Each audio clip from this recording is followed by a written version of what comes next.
This is the audience, and I am also the audience.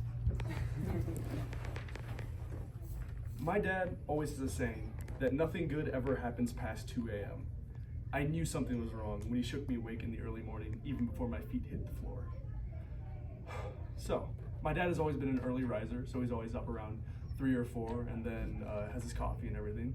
So he was just relaxing on the couch at around 3 a.m. when he got a phone call. It was my grandfather. This is my grandfather. Turns out he had fallen in his house. We didn't know how serious it was.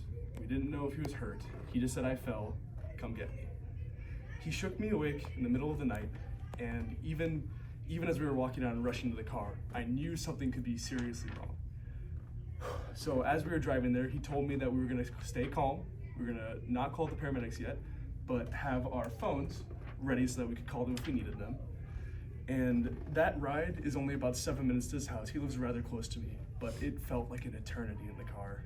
I was praying the entire way, hoping nothing bad had happened. But when we got to his house, we faced another challenge, getting in.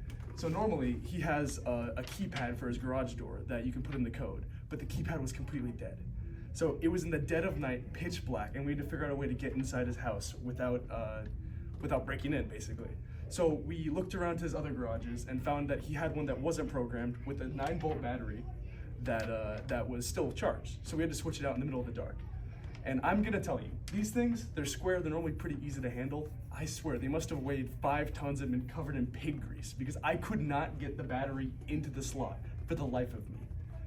After we finally got it in there, we rushed in to see if he was all right. And for the most part, he was. He had just fallen, he hit his arm, he had a bit of a cut, since he's a bit older, he was bleeding quite a bit, but no broken bones or anything like that.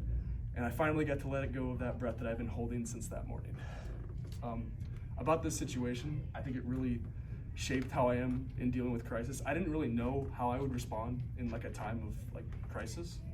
And seeing this kind of helped me know that I will keep a calm mind and I will rely on God and that He has power even when I don't. That is my speech.